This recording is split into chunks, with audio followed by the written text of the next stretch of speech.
Quand il m'avait contacté, il était sur le centre hospitalier de Soissons. En fait, il était sur le groupement.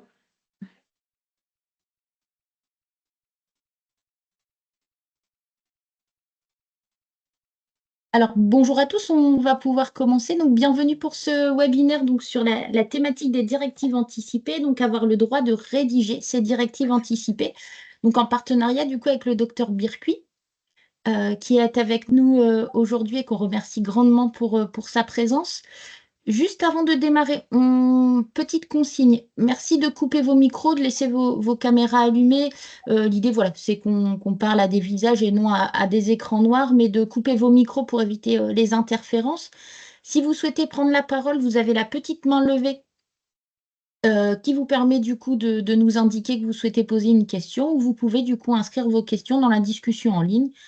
De nombreux temps d'échange sont prévus. Si jamais, voilà, au fil de la présentation, on ne peut pas répondre à vos questions, il y a un temps de questions qui est prévu du coup en fin de webinaire. Donc le support vous sera envoyé par mail et du coup, il y a un replay qui sera disponible à la suite de ce webinaire. En petit plan, petit sommaire pour cette fin de matinée. Donc, un petit rappel très rapide sur voilà, la certification, les focus sur les attendus de la Haute Autorité de Santé, notamment du critère en lien avec les directives anticipées. Et ensuite, le docteur Birqui nous fera une présentation sur plutôt en pratique, donc comment délivrer l'information, comment la rédiger, comment tracer. Donc voilà, vraiment deux temps de parole ce matin. Et ensuite, donc des échanges, n'hésitez pas à nous poser vos questions. Alors, au niveau du référentiel de certification, donc si on rappelle rapidement du coup le critère, donc c'est plusieurs chapitres déclinés du coup en plusieurs objectifs, déclinés eux-mêmes en plusieurs critères. Donc, si on reprend le chapitre 1 sur le patient, on a 4 objectifs, dont le tout premier, le patient est informé et son implication est recherchée, où là, en fait, on retrouve le critère, donc sur cet objectif, on a 5 critères, dont un qui est impératif et 4 critères associés. Donc, on a le critère 1.1-14, le patient est informé de façon adaptée sur son droit à rédiger ses directives anticipées. Et je vous ai remis du coup les critères en lien avec le critère impératif. Le patient exprime son consentement libre et éclairé sur son projet de soins et ses modalités. Donc voilà, et ça concerne du coup, on a 17 critères impératifs. Donc voilà, j'ai vu qu'il y avait des soignants dans les participants. On a 3 types de critères, critères standards, critères avancés, critères impératifs. Les critères impératifs, c'est ce que le HS ne veut plus voir, c'est-à-dire c'est les critères en rouge. Donc là, on a le critère impératif, l'information, la participation, le consentement du patient. On a des critères avancés, donc là, c'est les critères en vert et les critères standards. Donc, on vous a remis du coup la liste des critères impératifs. Si on décrypte un petit peu du coup le critère, donc ce que l'HAS préconise toujours, c'est avant de commencer, avant de se lancer du coup dans l'analyse du critère, c'est bien s'emparer des référentiels. Donc l'AHS met toujours les références sur le côté. Donc là, on a notamment les références HS sur les directives anticipées concernant les situations de fin de vie, qui est paru en 2016, il me semble, ou 2018. Donc voilà, donc là vous avez du coup le critère, voilà le petit topo sur ce critère. Donc le critère concerne bien tout l'établissement, c'est un critère standard. Et ensuite on a les éléments d'évaluation, donc ce sera évalué par les experts visiteurs au moyen de la méthode du patient traceur, où en fait on va demander au patient est-ce que le patient a été informé sur son droit à rédiger ses directives anticipées. Et ensuite les experts visiteurs demanderont aux professionnels comment et est-ce que les équipes informent le patient sur son droit à rédiger ses directives anticipées? Et lorsque le patient a rédigé ses directives anticipées, est-ce qu'on les retrouve du coup dans le dossier? Donc les objectifs à atteindre, donc, comme je le disais précédemment, le périmètre, c'est vraiment tous les secteurs de soins, tous les types de prise en charge, c'est-à-dire que c'est pour tous les patients ou leurs familles, personnes de confiance. Donc, il faut rédiger la procédure sur les directives anticipées, que ce soit le recueil, l'information, la traçabilité, le plan de formation. Est-ce que vos professionnels ont été formés pour être compétents et réactifs que, voilà. Parfois, on a des établissements qui nous disent, en fait, sur le critère des directives anticipées, nos professionnels n'ont pas réussi à répondre, n'ont pas compris. Donc voilà, l'idée, c'est de bien sensibiliser, former vos professionnels et essayer de faire le lien, du coup, avec votre comité éthique, la charte des personnes hospitalisées, etc. Et du coup, être conforme à la loi, c'est ce qu'on retrouve dans les références du coup réglementaire. Au niveau des attendus terrain, donc on est bien sur la méthode du patient traceur. Donc les experts visiteurs iront du coup interviewer le patient, puis ensuite les professionnels. Donc l'idée, c'est de savoir un petit peu comment les professionnels, quels sont les moyens de communication qui sont utilisés par les professionnels pour informer le patient. Il faut que ces moyens de communication soient adaptés à l'âge, au degré de compréhension, à la maîtrise de la langue française, à la gravité de la situation clinique et le cas échéant, du coup, surtout penser à la personne de confiance au niveau du recueil. Donc, c'est une information qui est orale, donnée lors d'un entretien individuel et de la remise du document d'information écrit adapté. Donc, l'idée, c'est vraiment de créer un climat de confiance entre le patient et l'équipe de soins et les professionnels. Et essayer d'uniformiser le mieux possible les moyens de communication. Donc, c'est quand même une barrière de sécurité, mais ça laisse le choix pour les spécificités de service. Par exemple, pour l'ambulatoire, les soins palliatifs, etc. Donc, l'idée, c'est, voilà, vous avez communiqué aux patients. Maintenant, c'est de tracer en équipe, donc définir en équipe, du coup, les modalités d'information des patients sur leur droit à rédiger des directives anticipées en prenant, du coup, en compte la situation particulière. Témoigner de l'information donnée aux patients sur leur droit à rédiger leur directive anticipée. Donc, vraiment tracer l'information donnée au patient dans son dossier. Donc là, c'est vraiment de la traçabilité dans le dossier. Et vous pouvez remettre au patient et ou à sa personne de confiance un document d'information, voilà, qui atteste que le patient a bien eu l'information.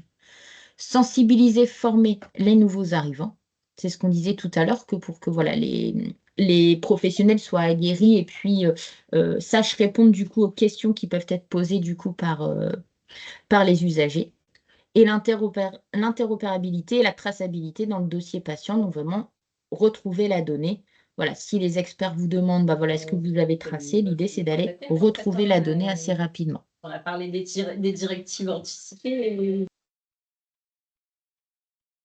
Et ensuite, donc l'idée, c'est vraiment de s'évaluer en équipe. Donc s'évaluer pour garder du coup un gage de sécurité, donc c'est s'évaluer régulièrement. Donc il y a des outils qui peuvent être utilisés. On a des outils type un peu Quick Audit.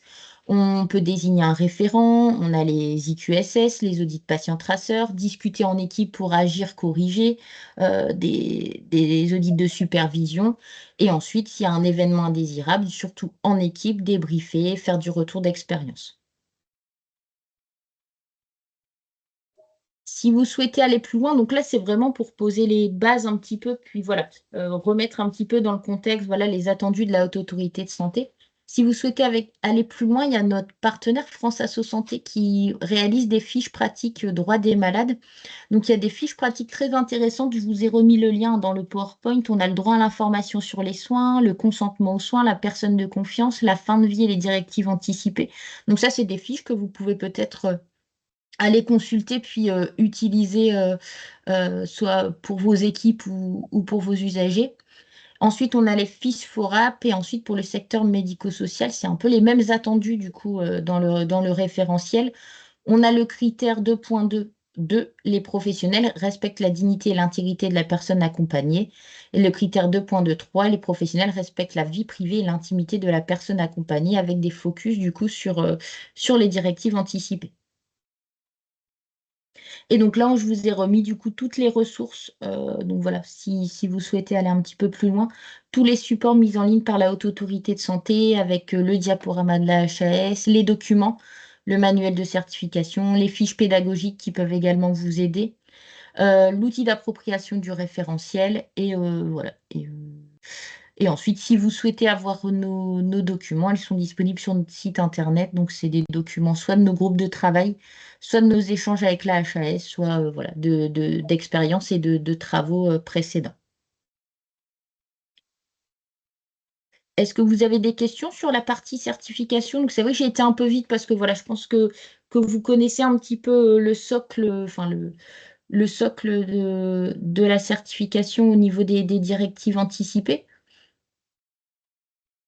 Du coup, je vous propose de poursuivre donc, avec le docteur Bircuit du centre hospitalier de Compiègne-Noyon, donc qui vous présentera du coup, enfin je vous laisse la parole du coup le docteur Bircuit pour votre Merci. partie. Merci beaucoup. Bonjour à tous et à toutes. Donc moi, je suis Laurence Bircuit, médecin de soins palliatifs là, depuis 25 ans à peu près. Et donc je vous propose, après la lecture de ces critères de certification, de faire un petit bond en arrière. Donc les diapos, c'est vous qui les passez? Diapo suivante. De faire un petit bond en arrière, en fait, 30 ans en arrière, et de voir que si on est capable aujourd'hui d'élaborer des critères de certification, c'est bien parce qu'on a commencé à réfléchir 30 ans auparavant, déjà en 1986, avec la première loi sur l'organisation des soins et l'accompagnement des malades en phase terminale. Puis en 99, la loi qui garantissait l'accès aux soins palliatifs pour tous. Et puis on va se poser un petit peu plus là sur les lois de 2002 à 2016. Donc la loi de 2002, c'est la loi qu'on appelait la loi Kouchner, qui était importante parce qu'elle a pour la première fois posé un principe fondateur qui était celui du consentement du patient. Consentement du patient qui nécessitait une information éclairée qui lui permettait de faire des choix concernant ses thérapeutiques et ses traitements. C'est aussi à ce moment-là qu'apparaît la notion de personne de confiance. Ce qui me semble important, c'est de voir que dans les années 2000, il faut se reposer dans le contexte de la médecine à cette époque. On était vraiment dans une période où la fin de vie était refoulée, on n'en parlait pas, la mort était taboue, et en même temps, on avait en parallèle des progrès de la médecine considérables, avec une hypertechnicité, avec de la réanimation qui était plutôt, je vais dire, jusqu'au boutiste. Et le souci, c'est que tout doucement, en fait, la relation médecin-malade s'est altérée avec, pour certains, l'impression que le patient devenait simplement un corps-objet complètement analysé de l'intérieur, découpé en tranches par les scanners et les IRM, et que la parole du patient devenait de plus en plus inaudible, en fait. Toute cette perception de la société a créé quand même une défiance très importante vis-à-vis du corps médical. Et donc cette loi de 2002 et la loi de 2005 en particulier, il faut bien prendre conscience qu'elle arrive dans ce contexte-là d'un patient qui avait des difficultés à s'exprimer et des droits qui étaient quand même assez limités. Donc la loi de 2005 qu'on appelle la loi Leonetti, donc une loi très importante qui est là pour renforcer les droits des patients et surtout mettre en avant l'autonomie du patient par la possibilité de rédiger des directives anticipées. On va en parler donc pendant tout cet exposé. La loi de 2005, c'est une pierre pour nous soignants, pour commencer à travailler avec les patients dans une relation beaucoup plus co-construite et avec la visée d'abandonner cette fameuse, ce comportement paternaliste qui nous avait accompagnés toutes les années antérieures. La loi de 2005 va donc se mettre en place tout doucement, être développée aussi avec l'aide des soins palliatifs. Et puis en 2016, on aura le complément par la loi Claes-Leonetti qui va renforcer en fait tous les droits qui avaient été posés en 2005, mais avec une ouverture encore plus grande qu'on va voir tout à l'heure. Diapo suivante. Diapo suivante, s'il vous plaît. Merci. Donc la loi de 2016, qu'est-ce qu'elle apporte, la loi Leonetti? Elle confirme le refus de l'obstination déraisonnable, le droit pour tout malade d'interrompre ou de refuser tout traitement. Vous avez sauté le diapo, non? Alors, il y en avait une juste avant, il y a celle-ci. Oui, voilà. Ouais, donc, la loi de 2005. Donc, je disais qu'elle pose l'interdiction de toute obstination déraisonnable. Il faut savoir aussi que poser l'interdiction de toute obstination déraisonnable dans le contexte des années 2000, c'est assez déstabilisant pour le corps médical, puisque la médecine était plutôt dans une obligation de moyens. Et donc, la notion d'obstination déraisonnable n'était pas posée en quelque sorte, puisqu'on devait aller jusqu'au bout tout le temps pour utiliser tous les moyens qui étaient à notre disposition. Et là, on pose une loi qui nous dit, attention, quelque part, vous n'êtes pas obligé d'utiliser tout ce qui est à votre disposition. Donc, c'est quand même une révolution dans le raisonnement médical. Donc, l'interdiction de toute obstination déraisonnable, d'être en capacité de poser des limitations des thérapeutiques. Ensuite, est élaborée aussi la notion de processus décisionnel en cas de patient inconscient ou arrêt de traitement reposant sur 2 mots-clés qui vont nous accompagner tout le temps et encore maintenant. C'est la notion de collégialité, c'est-à-dire d'éviter de décider tout seul et l'obligation de décider donc ensemble. La transparence de la décision, ça va passer par la traçabilité de tout ce qui a été décidé, ce qui n'était pas du tout dans la culture médicale. Et puis, les droits du patient qui sont donc renforcés, avec le patient qui peut refuser un traitement et le médecin qui a l'obligation de respecter la décision du patient. Ou en tout cas, qui doit essayer de lui donner les informations nécessaires pour qu'il puisse décider de manière tout à fait éclairée. Renforcement du rôle de la personne de confiance aussi, qui avait été élaboré en 2002, mais là qui est renforcé dans la loi Leonetti. Et puis donc, l'élaboration des directives anticipées. Diapo suivante. Dans la loi de 2016, en fait, c'est un renforcement de la loi de 2005. On confirme le refus de l'obstination déraisonnable, la possibilité de poser les limitations thérapeutiques, voilà, mais on renforce aussi le droit pour chaque malade de pouvoir interrompre, refuser tout traitement. Il faut remarquer que dans la notion de tout traitement, il y avait aussi l'hydratation et l'alimentation. Le droit de faire respecter ses volontés avec la personne de confiance et les directives anticipées qui deviennent opposables alors qu'elles étaient simplement consultables dans la loi de 2005. Le droit pour tout patient de mourir soulagé, quelles que soient les circonstances, même les plus complexes. Et la loi de 2016 a tout un paragraphe extrêmement bien détaillé sur la notion de sédation, droit à la sédation profonde et continue, maintenue jusqu'au décès. Et l'acceptation du double effet. On verra tout à l'heure. Diapo suivante. La notion de personne de confiance. Donc, je rappelle, pour ceux éventuellement qui n'avaient pas toutes les notions sur la personne de confiance, donc c'est la diapo d'avant. La personne de confiance, la personne de confiance doit être une personne majeure. Donc la personne de confiance est désignée par la personne malade, mais nous, même en bonne santé, on peut désigner une personne de confiance.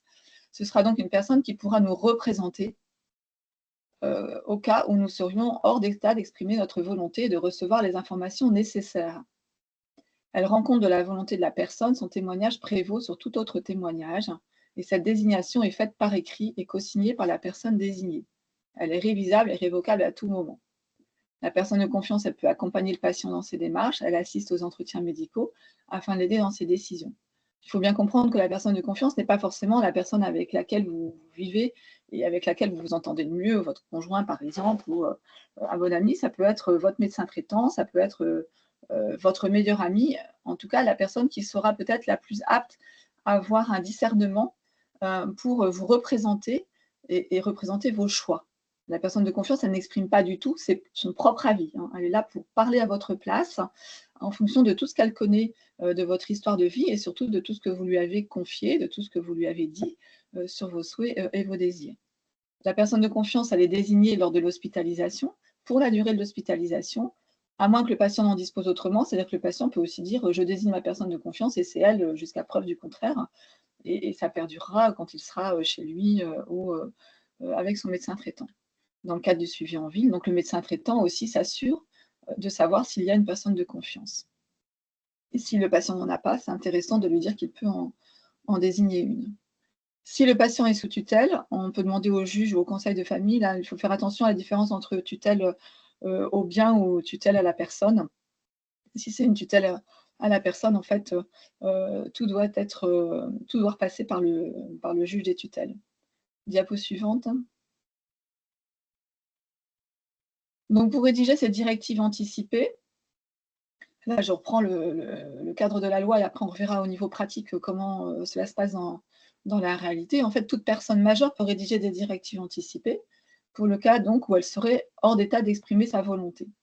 Ces directives anticipées, elles expriment la volonté de la personne relative à sa fin de vie, en ce qui concerne les conditions, la poursuite, la limitation ou l'arrêt ou le refus de traitement ou d'actes médicaux. C'est-à-dire que la personne qui va rédiger ces directives anticipées, elle doit être en capacité de se projeter dans un futur hypothétique ou pas, en fonction de si elle est actuellement en bonne santé, ou bien si elle est déjà avec une pathologie, il y a peut-être une trajectoire déjà qui se profile, qui se dessine, et le patient doit imaginer ce qui peut lui arriver et décider ce qu'il voudrait que l'on fasse, quels soins on pourrait lui prodiguer dans le cas de sa fin de vie.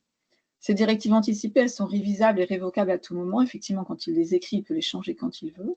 Antérieurement, avec la loi de 2005, elles étaient valables pour 3 ans. Maintenant, avec la loi de 2016, elles sont valables une fois qu'elles sont écrites et on n'a pas besoin de les réécrire, de les revalider. Elles ne sont donc plus limitées dans le temps. Les directives anticipées maintenant avec la loi de 2016, elles s'imposent aux médecins pour toute décision d'investigation, d'intervention, de traitement, sauf en cas d'urgence vitale, pendant le temps nécessaire à une évaluation complète de la situation et lorsque les directives anticipées apparaissent manifestement inappropriées ou non conformes à la situation médicale. Ça, c'est très important. C'est le fait qu'elles soient opposables, c'est-à-dire que le médecin et l'équipe médicale est en devoir de les prendre en compte et de les appliquer. Et évidemment, sauf cas d'urgence vitale. Pourquoi? Parce qu'on a besoin de... Vous imaginez quelqu'un qui fait un arrêt cardiaque dans la rue, on n'a pas forcément accès à ces directives anticipées et les personnes qui vont être, les médecins qui vont arriver vont réanimer d'abord et réfléchir ensuite en cherchant les directives anticipées, en recherchant la volonté du patient. Donc il y a toujours un petit bémol par rapport à ce côté opposable. Par contre, une fois qu'on a pris en compte les directives anticipées, eh bien, le médecin doit les appliquer et s'il ne les applique pas par rapport à des circonstances inhabituelles ou inappropriées, ou non conformes à la situation médicale actuelle, évidemment, il faudra avoir une décision collégiale et une traçabilité extrêmement précise dans le dossier médical. Diapo suivante.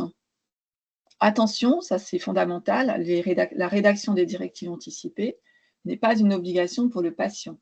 Donc, vous l'avez sûrement compris, rédiger ces directives anticipées, c'est un choix, c'est un droit du patient, mais c'est un choix. Ce qui est une obligation pour les professionnels de santé, c'est l'information autour des directives anticipées et c'est le devoir de rechercher ces directives anticipées dans le cas où un patient ne serait pas conscient ou en capacité de s'exprimer. Ce qui est intéressant aussi de repérer, c'est de repérer la hiérarchie des modes d'expression de la volonté du patient. Bien sûr, la chose la plus importante, c'est de voir si votre patient est en capacité de communiquer. Et donc, les choix du patient, sa volonté s'exprimera d'abord par le patient lui-même. C'est important de le redire, ça semble bête, mais souvent dans les équipes, on pose des décisions, on dit « mais est-ce qu'il a écrit des directives anticipées ?» Mais la première question, c'est « est-ce que votre patient est en capacité de communiquer ?» S'il a écrit des directives anticipées et que le patient communique, les directives anticipées, elles ne sont pas forcément importantes, c'est d'abord la parole du patient qui doit s'exprimer. Si le patient ne peut pas s'exprimer, ce qu'il faut rechercher en deuxième ligne, ce sont les directives anticipées. Donc, rechercher dans ces documents, voir avec le médecin traitant s'il en a connaissance, voir avec sa famille si la famille en a connaissance et rechercher s'il a une personne de confiance qui connaîtrait l'endroit où sont rangées les directives anticipées. Donc, le patient d'abord. Si le patient ne peut pas s'exprimer, on recherche des directives anticipées. Si on n'a pas de directive anticipée, on recherche la personne de confiance. La parole de la personne de confiance, elle prévaut sur toutes les autres paroles, tous les autres témoignages de la famille ou des proches. Et ensuite, s'il n'y a pas de personne de confiance, on va rechercher le témoignage de la famille ou des proches, qui n'est pas forcément simple parce qu'une famille peut être nombreuse. Donc, on va essayer de prendre un maximum d'informations possibles pour les recouper et essayer de retrouver les désirs et la volonté du patient. Diapo suivante. La loi de 2016, elle inscrit aussi que toute personne a le droit à avoir une fin de vie digne. Ça semble être une évidence, mais c'est écrit dans la loi. Toute personne a le droit d'avoir une fin de vie digne et accompagnée du meilleur apaisement possible de la souffrance. Les professionnels de santé mettent donc en œuvre tous les moyens à leur disposition pour que ce soit respecté. Diapo suivante. Le médecin met en place des traitements analgésiques et sédatifs pour répondre à la souffrance réfractaire du malade en phase avancée ou terminale, même s'ils peuvent avoir comme effet d'abréger la vie. C'est la notion du double effet qui apparaît dans la loi de 2007 et qui est très important, ce qui pose auprès du patient et qu'on devra aussi expliquer aux familles, c'est que l'objectif est de soulager la souffrance le mieux possible, même s'il y a des effets secondaires qui ne sont pas recherchés, mais qui vont être là du fait de l'augmentation, par exemple, des posologies dentalgiques ou de médicaments anxiolytiques. Et le double effet sera peut-être le fait de perdre sa vigilance. Le médecin doit alors en informer le malade, la personne de confiance ou à défaut, les proches du malade. La procédure suivie est inscrite dans le dossier médical. Diapo suivante. La loi 2016 aborde la sédation, donc aujourd'hui, je ne vais pas vous faire un exposé sur la sédation, mais simplement vous expliquer que c'est important aussi de connaître la sédation, puisque dans le cadre des directives anticipées, le patient, souvent, en fonction des petits formulaires qu'il peut avoir sous la main, va écrire aussi son souhait de pouvoir être sédaté si cela était nécessaire. Et c'est très important pour les équipes médicales de savoir que le patient avait donné un accord, parce que devant une situation aiguë avec peut-être un symptôme réfractaire ou insupportable, le patient ne sera pas en capacité de donner son avis. Donc la sédation, elle est à la demande du patient pour éviter toute souffrance et ne pas subir d'obstination déraisonnable. On peut réaliser une sédation profonde et continue qui va provoquer une altération de la conscience qui peut être maintenue jusqu'au décès, associée bien sûr à une analgésie et à l'arrêt de l'ensemble des traitements de maintien en vie. Et ça peut être mis en route, en œuvre, quand le patient a une affection grave et incurable, ça c'est fondamental, dont le pronostic vital est engagé à court terme, ça veut dire quelques heures ou quelques jours, et quand il présente une souffrance réfractaire au traitement.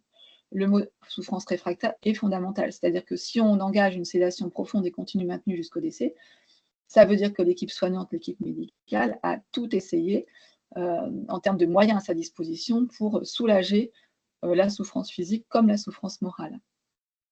C'est la notion de réfractaire en fait qui va déclencher la possibilité de faire une sédation. Et il faudra bien sûr tracer tout ce qui a été fait pour montrer que toutes les options thérapeutiques ont été engagées et qu'on se retrouve quelque part dos au mur avec plus d'autres options possibles. Lorsque la décision du patient atteint une affection grave et incurable, le patient, dans un deuxième cas, peut aussi demander la sédation de manière volontaire s'il est dans une situation donc, de maladie grave et incurable et qu'il veut arrêter un traitement qui engage son pronostic vital à court terme. Par exemple, un patient qui aurait une SLA extrêmement évoluée et qui serait ventilé par une trachéotomie 24 heures sur 24, le patient est en droit de demander d'arrêter sa ventilation. Et bien sûr, on ne va pas arrêter et débrancher la ventilation sans engager une sédation à côté pour lui éviter toutes les souffrances qu'aurait entraîné un débranchement de ventilation et donc une souffrance insupportable. Diapo suivante. La sédation profonde et continue, elle peut être mise en œuvre aussi maintenant dans la loi, à domicile, dans un établissement de santé ou tout autre établissement cité dans le Code de l'action sociale et des familles. Ça veut dire aussi que les équipes doivent être formées, ça veut dire que les équipes doivent connaître la définition d'une sédation, ses conditions de mise en œuvre. Et donc, on doit aussi écrire toutes les procédures au niveau du dossier médical du patient. Diapo suivante. La formalisation de cette réglementation, en fait, pour les directives anticipées, c'est très simple. En fait, il suffit de les écrire. Ce qui est très simple, c'est le côté pratique, ce n'est pas la rédaction, hein, je dis bien. La rédaction des directives anticipées pour la personne malade ou la personne qui voudrait les écrire, ce n'est pas simple du tout. Par contre, au niveau formalisation, ce n'est pas très compliqué. Il faut prendre juste une feuille blanche. Il faut écrire sur le papier, libre, daté, signé, nom, prénom et le lieu de naissance du patient. Si le patient ne peut pas écrire ou ne peut pas signer, il est demandé à ce qu'il y ait 2 personnes témoins, la personne de confiance en général dans l'idéal, et une autre personne qui vont co-signer ce document. Elles peuvent être modifiées à tout moment, ça on l'avait signalé tout à l'heure, et surtout, point très important, c'est qu'elles doivent être accessibles pour le médecin appelé à prendre une décision de limitation ou d'arrêt de traitement.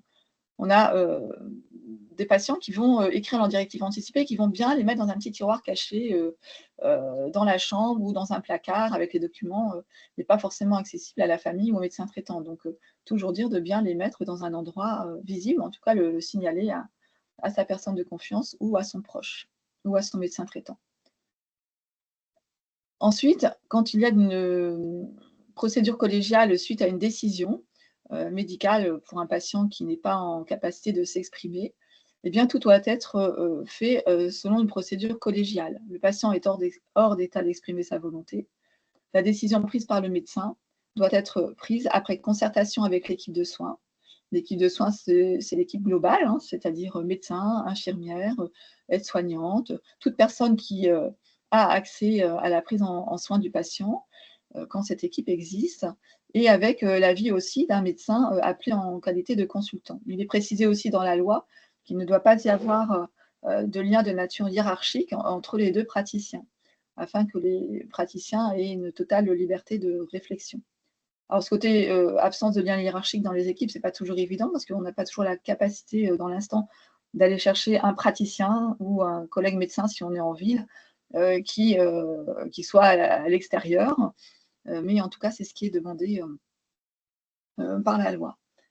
S'il y a une difficulté à prendre une décision tous ensemble, eh bien, on peut toujours avoir accès à un deuxième consultant quand c'est possible pour avoir un rôle de tiers, ce qui est parfois, par exemple, le rôle des équipes mobiles qui sont appelées pour écouter la prise de décision collégiale et qui n'est pas impliquée dans le suivi du patient, mais qui a un regard de tiers avec un peu plus de distance et peut-être une capacité de discernement un peu différente quand on n'est pas complètement dans la proximité du soin.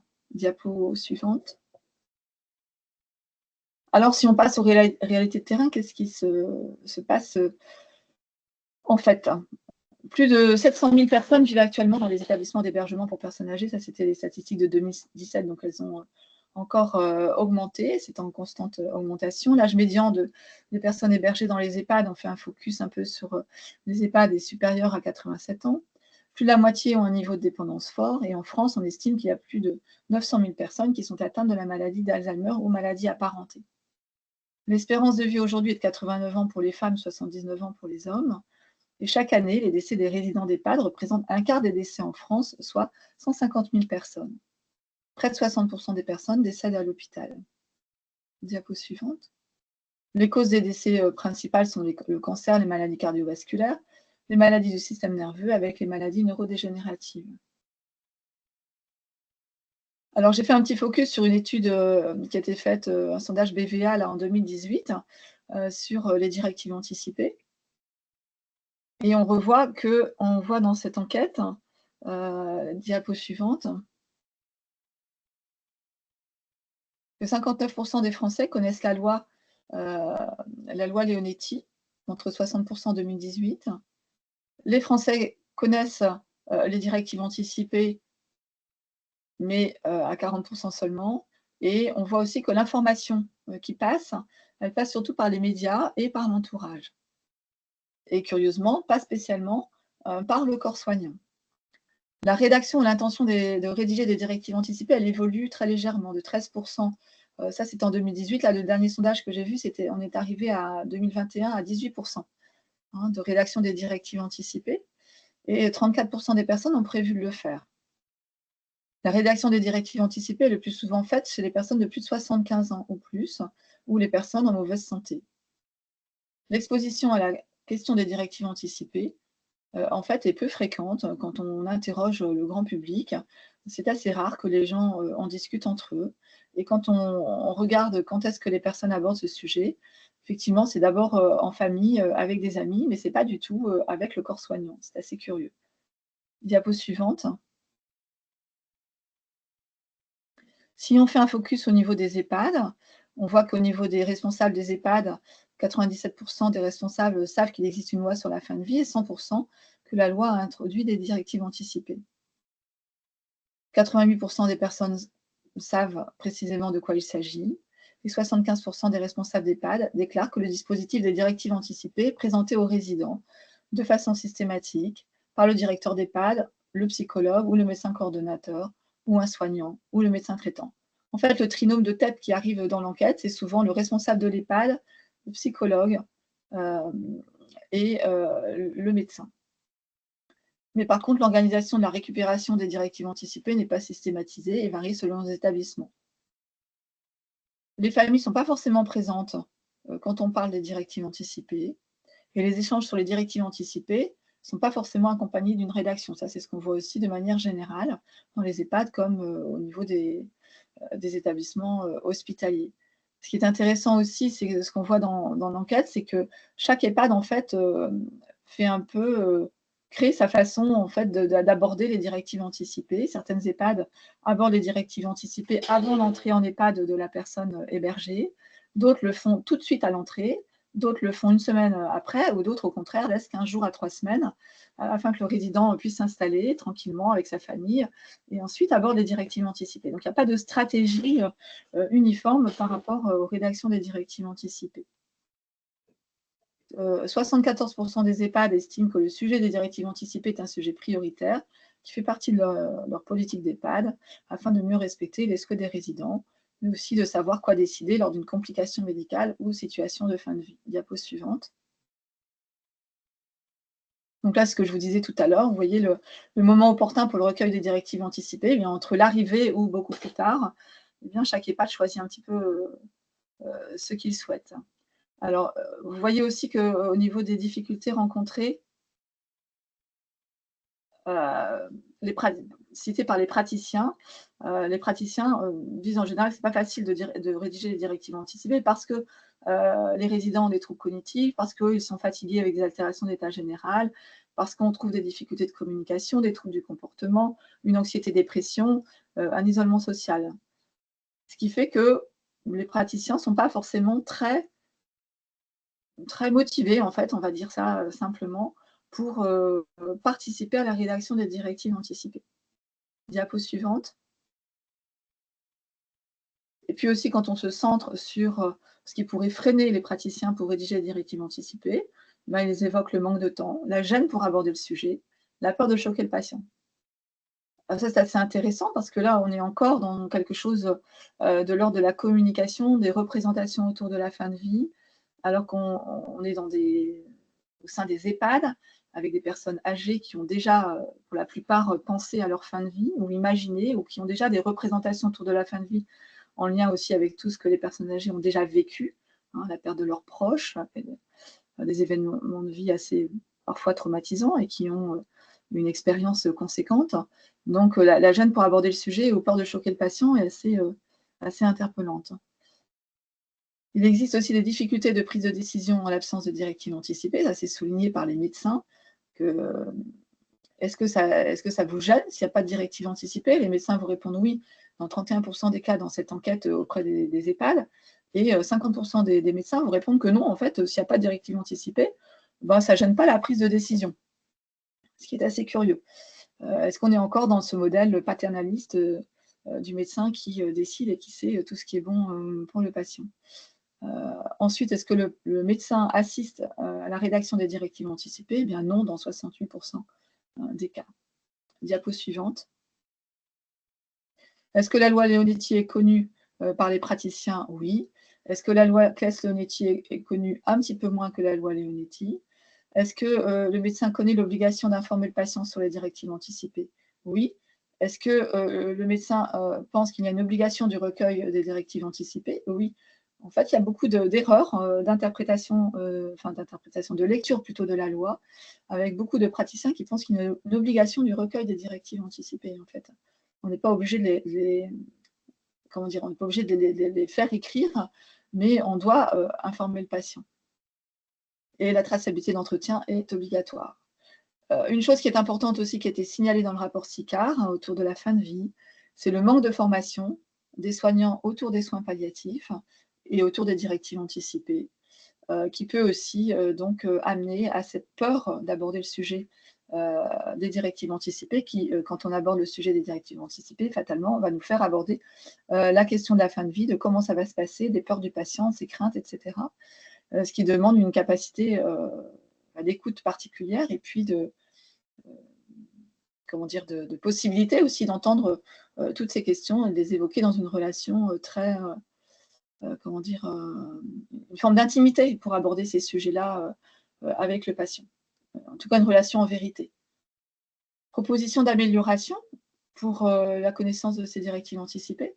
informer le grand public de plus en plus. Alors c'est vrai que là, depuis 2 ans, j'allais dire, il y a un bond en avant, parce qu'en parallèle, on a eu la proposition de loi autour de l'aide à mourir, avec les propositions de légaliser l'euthanasie ou le suicide assisté, ce qui fait qu'on a beaucoup parlé en même temps des soins palliatifs, de la loi Leonetti, de la loi Claes-Leonetti et des directives anticipées, bien sûr. Donc là, je pense que si on refaisait un grand sondage, on aurait des résultats probablement plus positifs dans la connaissance et l'information de la loi Claes-Leonetti. Comment accéder aux informations concernant l'existence des directives anticipées? Ça reste toujours une question. L'incitation des médecins traitants d'informer sur les directives anticipées au sein de la ville, beaucoup plus en amont de la fin de vie. Ça, c'est intéressant dans le cadre des maladies chroniques. Je pense qu'il y a beaucoup de choses à faire de ce côté-là. Et puis aussi repenser les documents adaptés à la population gériatrique quand on regarde les formulaires HAS ou les divers formulaires qui circulent un petit peu pour rédiger des directives anticipées. Ne sont pas toujours simples dans la compréhension. L'implication des psychologues pour les cas complexes me semble une chose très intéressante, en particulier au niveau des soins palliatifs. On a beaucoup de nos psychologues qui passent des temps conséquents avec les patients pour élaborer de manière posée et avec des entretiens réitérés, pas du tout sur une fois on se pose, on écrit, mais c'est c'est ce qu'on appelle une co-construction très intéressante. Et puis la formation des soignants. Diapo suivante. Alors là, vous avez un modèle de formulaire de l'HAS que vous pouvez retrouver sur Internet. Alors, on peut passer la première page où le patient peut écrire « Je souhaite exprimer ici mes convictions personnelles, ce qui est important pour moi, pour ma vie, ce qui a de la valeur pour moi ». Donc là, c'est beaucoup plus généraliste pour connaître mieux la personne. Et puis, il peut exprimer aussi ses craintes, la peur de souffrir, la peur de l'isolement, la peur du handicap, etc. Et puis ensuite, vous avez « Je souhaite préciser ce qui me paraît important de faire connaître concernant ma situation actuelle, mon histoire médicale personnelle, mon état de santé, ma situation familiale et sociale ». Diapo suivante. Et puis on arrive sur, par exemple, je suis une personne ayant une maladie grave ou en fin de vie et je veux m'exprimer à propos des situations dans lesquelles je veux ou je ne veux pas que l'on continue à me maintenir artificiellement en vie, par exemple. Si j'ai un état d'inconscience prolongé qui entraîne une perte de communication définitive, à propos des traitements destinés à me maintenir artificiellement en vie, en fait, le patient peut écrire ce qu'il souhaite sur les actes médicaux et les traitements. Donc, c'est un guide qui nous aide à rédiger, mais en même temps, le patient n'a pas forcément la connaissance médicale de ce qui peut lui arriver. Et donc, on comprend bien que ces directives anticipées, elles ont, je pense, besoin d'être accompagnées tout au long du parcours de soins du patient. Vous avez par exemple l'item, le deuxième petit point, concernant les traitements dont le seul effet est de prolonger ma vie dans des conditions que je ne souhaiterais pas, par exemple tube pour respirer, assistance respiratoire, dialyse chronique, intervention médicale, etc. Le patient ne comprend pas forcément ce qu'est une dialyse chronique, quelles sont les conséquences pour son autonomie, pour sa fatigue, etc. Ou quand on met tube pour respirer, nous on avait un patient qui nous disait « moi je ne veux pas de tube pour respirer ». En fait, il parlait de ce qu'il avait vu chez un proche avec des lunettes à oxygène. Il ne comprenait pas en fait ce qu'étaient des lunettes à oxygène, ou un autre patient avec une sonde d'alimentation qui ne comprenait pas non plus où allait le tuyau qui passait par le nez. Donc on a besoin de beaucoup d'explications à côté. Concernant l'alimentation, l'hydratation par voie artificielle, c'est pareil. Les patients ne savent pas forcément la différence entre une nutrition entérale ou une nutrition parentérale. Certains vont dire qu'ils acceptent une hydratation par des perfusions et qu'ils refusent une alimentation artificielle, mais ne savent pas forcément qu'on peut poser une alimentation par une perfusion, enfin, et vice-versa, par une sonde nasogastrique. Diapo suivante. Diapo suivante. Merci. Et puis le patient peut avoir la liberté d'évoquer d'autres choses. Diapo suivante. Alors, l'HAS a fait deux modèles de formulaire. Un formulaire si je suis atteint d'une maladie grave et un formulaire si je suis une personne n'ayant pas de maladie grave. Donc, c'est à peu près le même déroulé. Donc là, on met aussi là où on a rangé nos directives anticipées, à qui on les a données. Et puis, on met aussi le nom et les coordonnées de la personne de confiance. Bien sûr, on donnera aussi à la personne de confiance ces directives anticipées. Si on ne peut pas écrire ces directives anticipées, eh bien, on les fait écrire par quelqu'un et on fait signer le témoin 1 et le témoin 2. Et on met bien la qualité du témoin et, dans l'idéal, le témoin 1 et la personne de confiance. Diapo suivante. Alors là, je vous ai mis des exemples de directives anticipées qu'on a pu trouver voilà, au niveau des patients qu'on a pu accueillir au sein des unités de soins palliatifs. Ce que je voulais dire aussi, c'est que parfois, on n'est pas dans l'obligation de rédiger soi-même, qu'on peut juste parfois entourer des oui-non ou cocher des cases.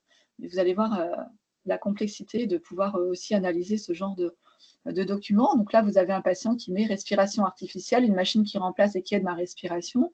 Est-ce que je veux? Non, je ne veux pas. Mais non à la première question. Et la deuxième question, la trachéotomie, mais ne sait pas. Intubation, non. Ventilation non invasive, mais oui.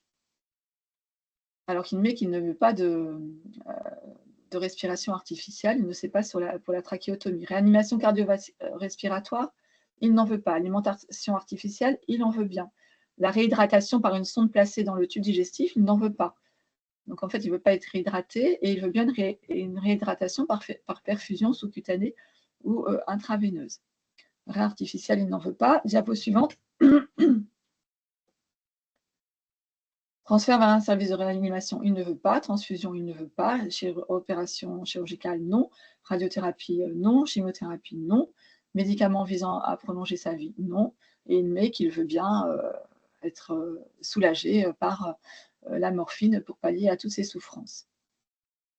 Ce qu'il faut prendre en compte aussi, je veux dire, dans ces directives anticipées, c'est la capacité du patient, déjà à comprendre l'enjeu des directives anticipées, à se projeter dans une situation qui n'est pas encore arrivée, et donc à pouvoir aussi discerner, c'est-à-dire avoir un rapport on dit de soi à soi, c'est-à-dire se projeter soi-même, c'est être capable de se décaler, en fait, hein, avoir presque un regard de se décentrer pour être vraiment avec une liberté de choix et de décision. C'est un mouvement psychique qu'on demande aux patients qui est extrêmement difficile. Et le faire tout seul demande aussi beaucoup d'énergie. Ce qu'on voit souvent, c'est que les patients nous disent qu'ils ont envie de rédiger des directives anticipées. Ils font tout un travail avec nous de discussion et ce qu'on appelle, nous, de rédaction des souhaits thérapeutiques, mais ils sont en capacité d'écrire, ils n'écrivent pas. Parfois, ils nous demandent de faire un recueil écrit de tout ce qu'ils nous ont dit, donc on le fait, on leur remontre pour voir s'ils veulent le signer ou pas. Le document reste sur la table de nuit jusqu'à leur décès. Ils ne passent pas à l'acte de signer. Et ça, c'est très intéressant. C'est-à-dire que signer la directive anticipée, c'est quand même un acte important, comme si ça scellait quelque chose, comme si ça scellait le fait qu'ils vont peut-être mourir comme ci ou comme ça. Et ça peut générer aussi des états d'angoisse chez le patient. Là, je vous mets une autre directive anticipée aussi, c'est un patient qui nous écrit. Si mon état de santé s'altère avec apparition d'une détresse respiratoire, une sensation d'étouffement qui ne peut pas être soulagée, je souhaite que l'on m'endorme pour ne plus être conscient de mon état. Je ne souhaite pas dans ce cas que l'on prolonge artificiellement ma vie. Diapo suivante. Donc la diapo que vous venez de voir est intéressante, c'est assez clair par rapport à une réanimation respiratoire. Et là, vous avez une autre patiente qui nous met je ne souhaite pas d'acharnement thérapeutique, je veux mourir dans la dignité. En fait, on a beaucoup de directives anticipées, qui sont nommées comme cela par les patients, où le patient exprime juste, simplement, je ne souhaite pas d'acharnement thérapeutique, je veux être soulagé. Alors, bien évidemment, l'acharnement thérapeutique, oui, on n'ira pas jusqu'à l'acharnement thérapeutique, l'obstination déraisonnable, mais derrière, ça ne nous aide pas forcément sur des décisions de nutrition chez un patient avec un AVC en état végétatif, etc. Donc, c'est beaucoup plus difficile aussi de prendre des décisions collégiales quand les directives anticipées sont très peu rédigées ou bien parfois contradictoires. Diapo suivante. Je ne veux pas que l'on prolonge ma vie de manière artificielle, pas de ventilation assistée, pas de trachéotomie, pas d'intubation. Je ne veux pas d'alimentation entérale. Je veux mourir dans la dignité. Je ne désire pas être maintenue dans un état de dépendance contre ma volonté. Donc déjà, là, on voit que la rédaction est beaucoup plus précise sur la ventilation assistée, sur la trachéotomie, sur l'intubation. On travaille beaucoup sur les directives anticipées avec les patients avec les SLA, et ça, c'est vraiment très intéressant par rapport aux détresses respiratoires aiguës, avec les patients qui nous mettent des limites, le refus de trachéotomie, le refus d'alimentation.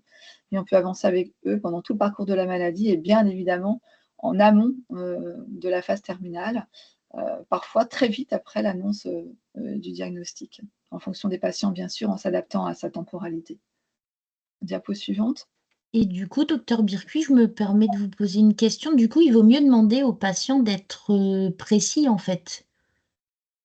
En fait, plus on discute avec lui, plus on a une relation de confiance, plus le patient peut préciser les choses, plus c'est intéressant. Mais on voit aussi que plus le patient est accompagné par un soignant, que ce soit son médecin traitant, une infirmière qu'il connaît bien, un psychologue ou son médecin référent pour la spécialité, eh bien, on voit que les directives sont beaucoup plus utilisables. Oui, Parce qu'on évoque les situations qui peuvent se produire. Alors évidemment, il y a des situations qui vont se produire qu'on n'aura pas anticipées. Mais en tout cas, si le patient comprend ce qui peut se passer, il peut mieux rédiger ses directives anticipées. Mais c'est là tout l'enjeu aussi, c'est-à-dire qu'évoquer une situation difficile, évoquer une situation d'asphyxie, de détresse respiratoire, c'est difficile de passer le pas d'aborder ce sujet-là avec le patient. Parce que le patient oui, va entendre qu'éventuellement, il peut mourir asphyxié. D'accord? Mais par contre, ce qu'on voit aussi souvent dans les cancers du poumon, c'est que les patients n'ont pas osé aborder ce sujet de l'asphyxie, de la détresse respiratoire. Et que quand on aborde le côté « est-ce que vous avez une crainte particulière ?» le patient va vous dire « en fait, j'ai peur de mourir comme un poisson hors de son bocal, j'ai peur de mourir étouffé, comme si j'étais noyé. » Et à partir du moment où on dit « on va en parler, et on pourra tout faire pour vous soulager si ça arrive, et on peut écrire aussi ce que vous souhaitez, et on peut vous sédater. » On aborde la sédation, on aborde le fait qu'on ne laisse pas les patients asphyxiés, et que les médecins connaissent la sédation, ont les médicaments pour soulager. Et bien en fait, on a un apaisement du patient, et puis quelque part, il tourne une page, il a abordé ce sujet-là, il a écrit les choses, il sait qu'on peut le soulager, il sait que les choses peuvent être mises en place parce que c'est écrit et que les médecins et les équipes soignantes ont des prescriptions anticipées dans les dossiers médicaux en HAD ou en EHPAD. Ça, c'est intéressant. d'accord. Ouais, du coup, il faut vraiment, en fait, dans l'information qu'on donne, enfin, si je me place en tant que professionnel, dans l'information qu'on donne aux patients, c'est vraiment, voilà, de créer ce climat de confiance pour donner une information claire pour qu'ils puissent enfin, de manière à ce que ces directives anticipées soient les plus précises possibles, en fait. Bah, tout à fait. En fait, je pense que ce qu'on essaie d'expliquer, nous, quand on parle des directives anticipées, l'objectif en soi, ce n'est pas la rédaction des directives Mmh, anticipées en tant que telles. C'est vraiment ce que nous, on appelle les souhaits thérapeutiques. En c'est fait, ça. c'est ce Ouais. qui est autour de la relation, de la co-construction d'un dialogue en vérité pour aborder ces sujets difficiles et pouvoir tracer dans le dossier. Alors, on ne va pas forcément tracer de manière littérale une belle directive anticipée avec « je souhaite, nanana, petit 1, petit 2, petit 3 ».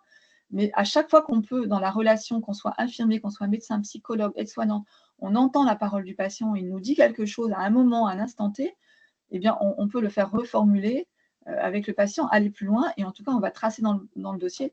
Tiens, le patient m'a dit qu'il ne voulait pas nourrir avec un tuyau.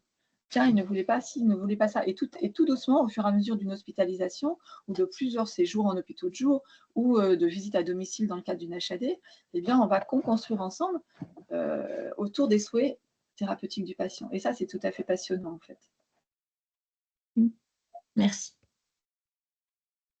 Alors, si on n'arrive pas à rédiger ces directives anticipées, eh bien, les praticiens, ils vont rechercher l'avis du patient, la traçabilité dans le dossier, c'est ce que je vous disais, rechercher tout ce qui a pu être écrit par l'équipe soignante, hein, quel que soit le soignant, ça c'est très important.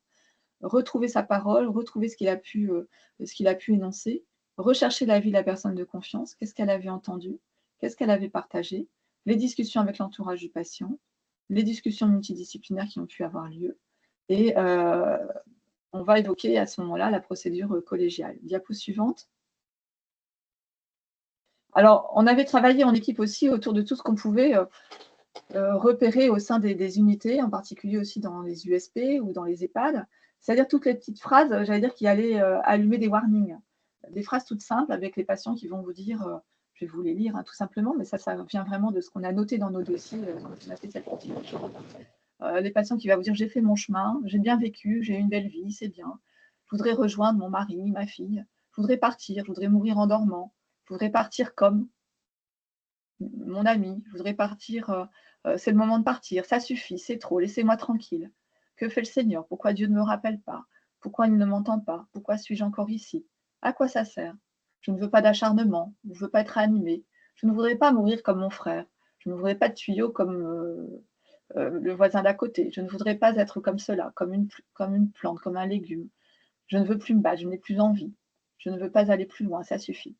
Ce que je veux dire là, c'est que ces phrases-là sont des petites phrases qu'on entend tout le temps, de manière assez anodine, où on va reprendre « mais non, pourquoi vous dites cela ?» etc. Et au contraire, l'intérêt, c'est de pouvoir s'arrêter. Qu'est-ce que vous dites là quand vous ne voulez pas mourir comme votre père? Pourquoi? Votre père est mort comment? En fait, il avait un cancer du poumon, il est mort dans des conditions adorables, insupportables. Je l'ai vu étouffer. Ou bien il avait un tuyau pour respirer, ou bien il était alimenté par un tuyau, et ça, c'est insupportable pour moi. Je ne veux pas vivre ça. Faire attention aussi à tout ce qu'on appelle l'expression de la volonté non verbale, les petits signes qu'on connaît bien en gériatrie, le refus de soins. Je ne veux plus manger, je ne veux plus boire, je ne veux plus qu'on fasse ma toilette. Qu'est-ce que ça veut dire? Est-ce qu'il y a derrière un syndrome dépressif, ou est-ce que c'est simplement je ne veux plus ce qu'on me fait, je ne veux plus prendre mes médicaments, l'arrachage de perfusion, l'arrachage de sondes ittératifs, le repli sur soi, l'isolement, la diminution des interactions. Alors, c'est parfois difficile avec les troubles cognitifs, mais en fait, tout changement doit interpeller en plus ou en moins. Attention à toujours mettre en parallèle la clinique avec les inconforts. Donc, tout cela nous aide aussi à repérer peut-être un choix du patient qui ne serait pas exprimé, le fait, l'impression qu'il a qu'on va trop loin, qu'il n'a plus envie d'être alimenté avec ce tuyau, qu'il ne veut plus ses perfusions, qu'il en a marre de ses injections d'anticoagulants. Enfin, toutes ces petites choses-là, tous ces petits signes sont à repérer, ils me semblent vraiment très importants. Diapo suivante. Alors, comment favoriser la capacité d'expression, les souhaits, les désirs, les préférences, les convictions, les valeurs du patient? Tout ça, c'est ce qu'on a dit tout à l'heure, c'est vraiment la relation, hein, la relation soignant-patient. C'est tout ce qui est de l'ordre d'une relation vraie, qui prend son importance là. Et c'est aussi la reconnaissance de la place de tous les soignants autour de la personne malade, que ce soit l'équipe entière, la famille, les proches, les amis, tous les gens qui connaissent la personne vont avoir aussi, j'allais dire, leur mot à dire. C'est un peu comme si on avait un puzzle à reconstruire, ou une peinture à terminer, avec plein de petites touches qu'on va rajouter en se renseignant, en essayant de connaître au mieux la personne qu'on soigne. Et surtout, rester en cohérence avec l'histoire de vie de la personne. Ça me semble très, très, très important. Diapo suivante. L'objectif, c'est donc de respecter la volonté du patient, vous avez compris, la volonté jusqu'au bout, et qu'on est passé de la loi de 2005 à la loi de 2016, effectivement, à exprimer la volonté. Et quand on ne peut pas exprimer sa volonté, c'est l'anticipation de la volonté. C'est la volonté par anticipation qu'on doit travailler. Plus on le fait en amont, plus les choses seront faciles pour décider. C'est important aussi pour aider les équipes soignantes dans les décisions à prendre. Alors ça, on n'en parle pas assez, je pense aussi aux patients. C'est-à-dire que tout ce travail de directive anticipée nous permet aussi de moins agir dans l'urgence. Si on peut préparer les choses, si on peut rédiger des directives anticipées, si on peut faire des fiches SAMU, si on peut faire des demandes anticipées d'HAD, pour pouvoir intervenir dans les EHPAD dès qu'il y a ces symptômes de fin de vie qui arrivent, avec les prescriptions anticipées d'antalgiques, avec les prescriptions anticipées de sédation, si détresse respiratoire aiguë, si prescription anticipée dans le cas de l'encombrement de fin de vie. Tout ça, c'est intéressant. Et ça ne peut se faire que si on discute avec le patient, que si on discute en équipe, de manière pluridisciplinaire, pour pouvoir avoir accès à tout ce qui peut nous aider à permettre au patient de mourir là où il le souhaite, à la maison s'il le souhaite, avec une HAD, en EHPAD s'il le souhaite, et avec une HAD, en permettant l'intervention de l'HAD en urgence. Ça, ce sont des dispositifs complètement nouveaux là depuis quelques années, et qui changent complètement la donne. Le lien avec le SAMU est aussi fondamental. Maintenir la personne sur son lieu de vie, donc au domicile ou en EHPAD, anticiper cette fin de vie, permettre la réactivité des intervenants, mais ça demande aussi la formation des intervenants, la formation des équipes soignantes autour de la fin de vie, autour des signes de fin de vie, éviter les hospitalisations évitables, ça c'est aussi très intéressant. Réaliser ce qu'on appelle les dossiers dormants HAD, là, c'est ce que je vous ai dit, les fiches SAMU et l'intervention des équipes mobiles de soins palliatifs dans les EHPAD, et puis aussi avec les nouveaux dispositifs d'appui à la coordination et de nouvelles équipes de soins palliatifs qui vont se développer au domicile. Il y a aussi toutes les interactions possibles avec les astreintes téléphoniques de soins palliatifs qui se mettent en place au niveau des régions. Donc dans la région Hauts-de-France, il y a des équipes qui ont déjà des astreintes de soins palliatifs 24 heures sur 24. Et là, il va y avoir la mise en place aussi d'appui téléphonique des astreintes territoriales de soins palliatifs. Voilà, les objectifs. Donc, on peut passer à la diapo suivante. Ce qui ressort, en fait, ce sont les discussions anticipées évolutives, ce qu'on appelle, nous aussi, les discussions autour des souhaits thérapeutiques, pour essayer d'exprimer les priorités, des préférences des patients, ses souhaits, ses désirs, et surtout la traçabilité dans le dossier médical par les soignants, ce qui permettra d'aboutir peut-être à la rédaction des directives anticipées. Et j'allais dire, ce qui est important dans le mot directive anticipée, ce n'est pas la rédaction des directives anticipées, c'est le mot anticiper, c'est anticiper les souhaits et les désirs des patients. Et tout cela, bien sûr, c'est dans le respect de la temporalité du patient. Je n'en ai pas beaucoup parlé, mais c'est fondamental, respecter sa temporalité. Quel est le bon moment pour en parler? Est-ce que c'est très en amont? Est-ce que c'est bien de faire ces directives anticipées quand on est en bonne santé? Est-ce que c'est plus intéressant de le faire quand on est avec une maladie chronique évolutive? En tout cas, je pense que quand on a une maladie chronique évolutive, eh bien, c'est très important de pouvoir aborder ces sujets-là tout doucement, parce que ça se construit au fil du temps. Et bien sûr avec empathie, écoute et disponibilité, non-jugement et tact et délicatesse. Diapo suivante. Gardez en tête la place de la personne de confiance, des proches, des équipes soignantes. C'est tous ensemble qu'on va co-construire ces directives anticipées. Et surtout, éviter la formalisation des directives anticipées, ne pas plaquer un modèle, comme on l'a parfois vu dans certains services ou dans certaines EHPAD. On arrive, on présente les directives anticipées, on donne un formulaire, on doit les rédiger, on doit les signer. Et attention, on ne doit jamais voir ça, faire signer les directives anticipées par la personne de confiance, ou écrire par la personne de confiance, ou une famille qui va vous dire « on a écrit les directives anticipées ». Les directives anticipées, elles sont écrites par la personne concernée, mais pas par quelqu'un d'autre. Ça, c'est fondamental.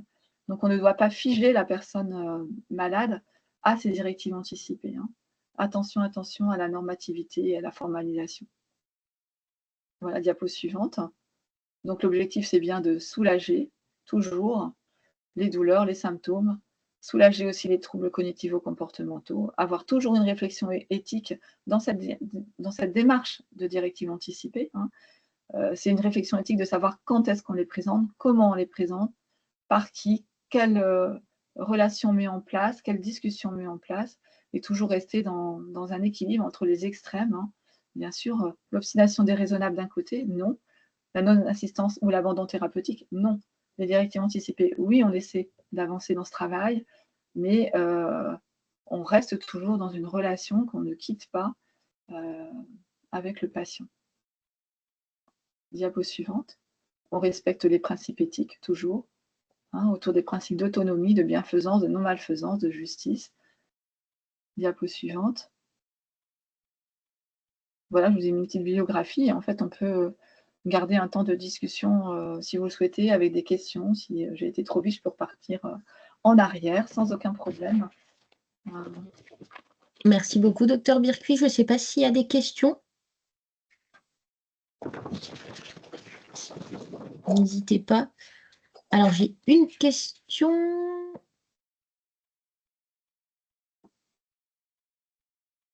Rofaïda. Oui, bonjour, c'est Oui, moi. bonjour. Bonjour à tout le monde. Alors, en fait, j'ai une question par rapport en fait aux enfants mineurs mourants.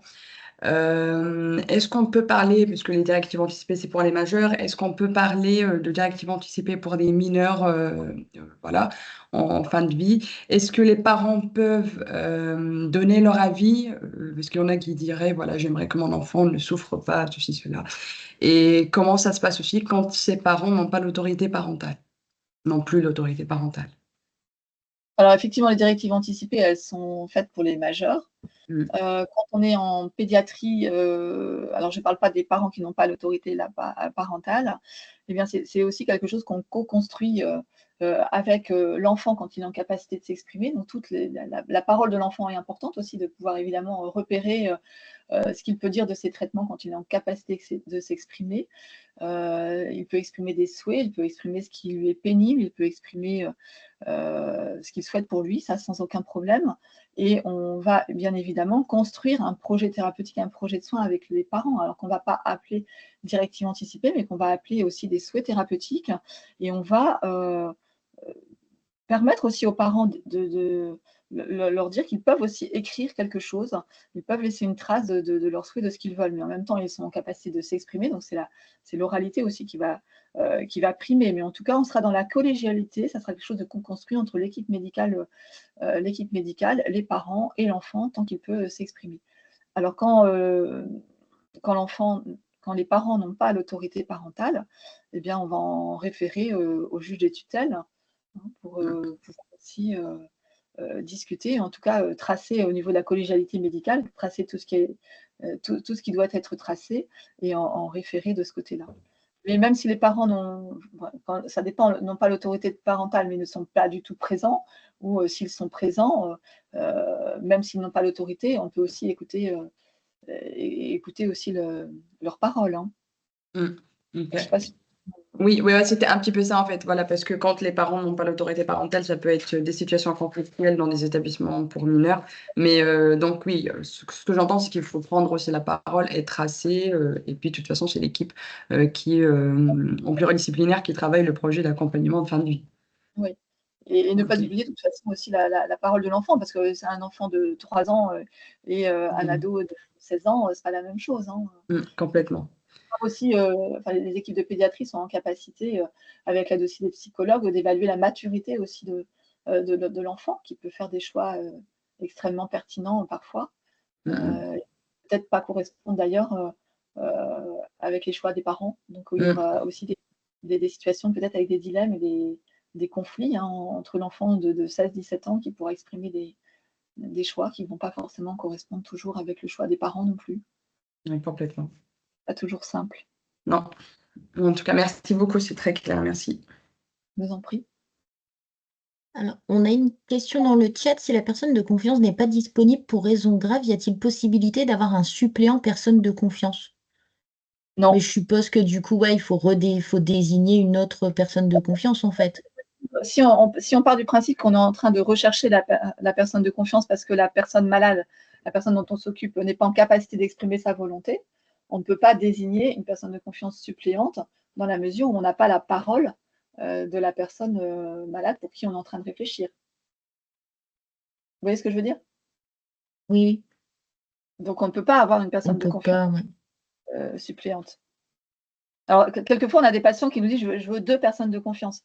J'en mets 2 s'il y en a une qui n'est pas là. Mais en fait, la loi ne permet pas de mettre 2 personnes. Donc, on en met une, ou alors on peut l'écrire. Après, on en tiendra un petit peu compte. Mais si on est attaqué au niveau de la justice ou pas, c'est une seule personne de confiance. Ou alors, il faut que la personne de confiance se désiste. Mais si elle se désiste et que la personne malade n'est plus en capacité d'exprimer quoi que ce soit, non, ça n'a pas de sens. Enfin, ça n'a pas de sens. En tout cas, au niveau de la loi, ça n'a pas de sens. Merci. Et moi, je voulais juste intervenir. C'est vrai que je ne l'ai pas mis dans le diaporama, mais c'est tout au long de ce webinaire, j'y ai pensé.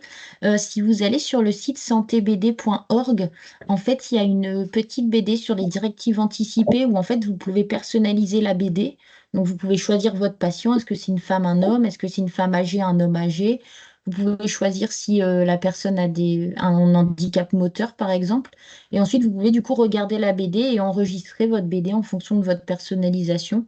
Donc la BD est quand même pas, elle est bien faite. Donc voilà, si jamais vous avez besoin, il existe d'autres BD sur la personne de confiance, les soins palliatifs, etc. C'est des BD personnalisables. Il faut juste vous créer un compte et c'est accessible à tous. C'est sur santébd.org. Voilà, si vous souhaitez jeter un coup d'œil, n'hésitez pas, je vous mets le lien du coup dans la conversation.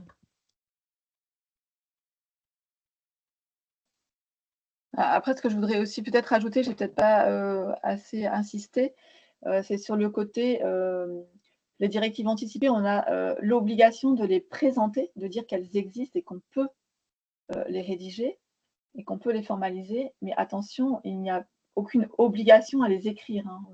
Je l'ai peut-être dit un peu trop rapidement. On ne peut pas obliger un patient à dire il faut écrire vos directives anticipées. On peut ne pas les écrire du tout. Et il y a une tendance à une époque dans certaines EHPAD qui sortaient des pourcentages comme critère qualité de rédaction des directives anticipées. Faut faire très attention, ce n'est pas un critère qualité d'avoir un pourcentage de rédaction. Ce qui est un critère qualité, c'est un pourcentage d'information des directives anticipées. Ça, c'est très, très important. On est en devoir de dire, vous pouvez écrire vos choix, vous pouvez nous les exprimer. Alors, soit sous la forme de directives anticipées rédigées par le patient, écrites, signées, etc., datées, comme on l'a vu tout à l'heure, ou bien ce qu'on fait quasiment dans 80% des cas, nous, par exemple, en soins palliatifs, c'est l'élaboration de souhaits thérapeutiques. C'est-à-dire que le patient va exprimer plein de souhaits au décours des entretiens médicaux, des entretiens avec les infirmiers, et tous ces souhaits sont colligés avec les petites dates dans les transmissions ciblées, etc. Et à la fin, peuvent être résumés, et ça fait un vrai projet, en fait. Et on va le regarder et s'appuyer dessus pour construire quelque chose. Mais ça ne s'appellera pas directive anticipée comme la loi le demande, mais simplement, on aura la traçabilité de la parole du patient et on va s'appuyer dessus dans 90% des cas. Donc, faire très attention il n'y a pas d'obligation à rédiger ces directives anticipées, il y a une obligation à informer sur l'existence de la possibilité de les rédiger. En tout cas, ce qui me semble super important, c'est de rechercher les souhaits et les désirs du patient. Et dès qu'on a une information sur ses souhaits et ses désirs, de le tracer dans le dossier médical, que ce soit à la maison ou à l'hôpital ou en EHPAD. Merci. Alors ensuite, après, on a en pratique dans les services MCO, comment pouvons-nous mobiliser les équipes? Alors, les mobiliser pour Je pense pour informer les patients, je ne sais pas si... Exemple en maternité. Alors, c'est vrai qu'il y a des services où c'est plus ou moins facile d'aborder ce genre de sujet. Souvent, on me pose la question, comment aborder les directives anticipées, parce que c'est marqué dans le cahier des charges à l'entrée. Est-ce que vous avez écrit des directives anticipées ou aux urgences, etc. Alors que les patients ne sont pas avec une maladie grave, ne sont pas forcément en fin de vie. Je pense que c'est un sujet qu'on peut aborder de deux façons, soit de manière très banale, en disant voilà, les questions qu'on pose à l'entrée, les directives anticipées, ça sert à ci, ça sert à ça. Est-ce que vous avez des souhaits particuliers? Est-ce que vous en avez déjà écrites? Que ça soit plus sous un côté un peu non formel, d'information non formelle qui peut amener la personne à les rédiger. Donc en maternité, c'est vrai que c'est pas forcément toujours simple d'évoquer ces questions de fin de vie, en fait, alors qu'on est là pour donner la vie. Mais c'est tout à fait possible. Alors, vous pouvez me redire la question, comment elle a été formulée? Alors, c'était en pratique dans les services MCO, comment pouvons-nous mobiliser les équipes, exemple en maternité, pour informer les patients qu'ils ont le droit de rédiger leurs directives anticipées? Alors après, c'est faire des mini informations sur les directives anticipées. Mais après, je crois qu'aussi, quand on fait les transmissions, quand on a une maladie grave, c'est des choses qui rentrent en fait dans une pédagogie d'équipe globale, c'est-à-dire la capacité à écouter les petites phrases. C'est pour ça que j'avais mis les dernières diapos là autour des phrases toutes simples, j'ai plus envie, ou c'est trop lourd, c'est trop difficile, ou je veux pas mourir comme un tel, etc. C'est-à-dire c'est dans l'écoute, en fait, dans la relation avec le patient, et dans l'écoute, on peut choper des phrases comme ça et rebondir sur, mais c'est peut-être important, qu'est-ce que vous voulez dire par là? On peut en parler. Alors en maternité, c'est un peu plus difficile, mais aborder les questions des directives anticipées, c'est aussi important de pouvoir dire aux mamans, mais est-ce que vous y avez déjà pensé, vos choix pour la vie en général, mais s'il se passe quelque chose, si à un moment donné, vous n'êtes pas consciente, qu'est-ce qui est important pour vous? Qu'est-ce que vous souhaitez? Et ensuite, on a une question, est-ce que l'information du patient doit-elle être faite obligatoirement par un médecin? Sur les directives anticipées? Oui. Ah non, tout le monde Non, ça peut peut. être l'équipe, hein, c'est Bien sûr, l'équipe. oui. C'est chacun a vocation à parler des directives anticipées, tout à fait. Non, c'est pas du tout dévolu qu'aux médecins. Ensuite, il y a une question plutôt, enfin, il y a deux questions, une question plutôt pour la psychiatrie, une autre pour la réa. Donc, la question pour la psychiatrie, c'est et en psychiatrie face à des patients dépressifs ou suicidaires. Comment informer sur les directives anticipées? C'est vrai que Alors en psychiatrie, effectivement, c'est compliqué. On a ce qu'on appelle des directives anticipées en psychiatrie, en fait, qui ne sont pas tout à fait les mêmes, qui sont plus développées, on voit souvent autour de deux pathologies qui sont la bipolarité et la schizophrénie, où en fait on essaie d'aborder ces sujets-là dans les moments de calme, c'est-à-dire en intercrise avec le patient. Et il y a des travaux très, très intéressants qui ont été réalisés et qui permettent en fait aux patients en psychiatrie d'exprimer, donc quand ils ne sont pas en moment de crise, leurs besoins, quand je vais bien. Ils expriment ce qu'ils veulent voir se passer quand ils seront en moment de crise. C'est-à-dire, ce n'est pas tout à fait les mêmes directives anticipées que dans le cadre des soins palliatifs ou de la fin de vie. C'est des directives anticipées sur comment on me prend en charge quand je ne suis plus en capacité de raisonner, en fait. Ce n'est pas quand je suis dans le coma ou quand je vais mourir et que je ne peux plus m'exprimer, mais c'est quand je ne suis plus en capacité de décider pour moi-même. Donc, ils peuvent exprimer un grand nombre de choix sur la façon dont ils veulent être pris en charge par rapport à l'hospitalisation, par rapport à leur thérapeutique, par rapport aux choses qui sont importantes pour eux. Et en particulier, le fait aussi de désigner une personne de confiance, c'est extrêmement intéressant aussi pour pouvoir aider les professionnels de psychiatrie à avancer avec ces patients-là. Ce qu'on voit aussi souvent, là j'avais pris des notes sur les directives anticipées en psychiatrie, c'est aussi la possibilité d'écrire en amont les symptômes qui montrent que je suis en période de crise. Ça, c'est intéressant. Ça n'a rien à voir avec les directives anticipées d'un patient atteint d'une maladie cancéreuse, par exemple. Il met dans ses directives anticipées comment il veut être pris en charge quand il va développer un accès psychotique, par exemple. Quelles sont les personnes qui sont importantes pour lui? Qui est ma personne de confiance? Qu'est-ce qu'il faut informer en cas d'urgence? Tout ce qui se passe chez lui, par exemple, les choses à faire chez lui parce qu'il ne les a pas gérées, il a eu son accès de décompensation, et ben, savoir que il a un enfant mineur, que à la maison il y a des animaux, enfin je dis un peu plein de choses, tout ce qui se passe par la tête, mais il peut aussi faire tous ces choix sur son lieu d'hospitalisation, la façon dont il veut être pris en charge, en ambulatoire, pas en ambulatoire, en fonction de ce qui lui arrive. Et il y a des études qui ont été faites et qui montrent en fait, là j'ai pas les chiffres devant les yeux, mais que ça réduit de manière nette les hospitalisations sous contrainte et ça permet aussi aux patients d'exprimer en fait le lieu où il veut être hospitalisé et la façon aussi de le prendre en charge, en ambulatoire, pas en ambulatoire. Alors, il faut savoir aussi que ces directives anticipées, bien sûr, elles n'ont pas un pouvoir supérieur sur l'hospitalisation sous contrainte. Hein, mais en tout cas, ça peut guider jusqu'à une certaine limite sur comment on peut essayer d'éviter une hospitalisation et qu'est-ce que le patient a écrit, a émis et a comme désir par rapport à sa prise en charge. Et ça, c'est vraiment très, très, très important. Parce que plus c'est anticipé, plus c'est discuté, plus on peut avoir un recours à des hospitalisations sans contrainte et pas sous contrainte. Peut-être aller dans des modes de thérapeutique aussi différentes. Voilà un petit peu ce que j'avais là sur les directives anticipées en psychiatrie. Le patient aussi peut, j'avais mis aussi dans mes notes, rédiger aussi le lieu où il veut être hospitalisé, hein, les équipes avec qui il veut être pris en charge et les traitements qu'il refuse aussi. Je ne sais pas si je réponds exactement à la question.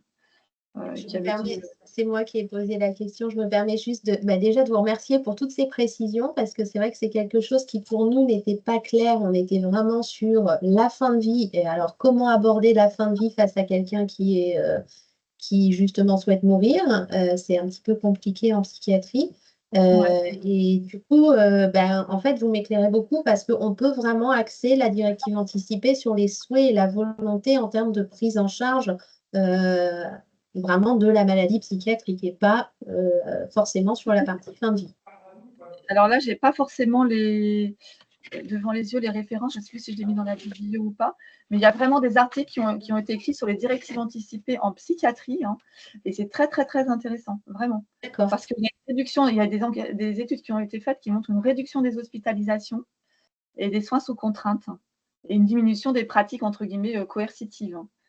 Et ça, la Haute Autorité de Santé le reconnaît comme étant vraiment une désignation une rédaction de directive anticipée. Par exemple, quand on demande aux patients quand on propose aux patients de remplir son guide, mon GPS, avec justement comment il est quand il est en crise, qu'est-ce qu'il souhaite et qu'est-ce qu'il ne souhaite pas.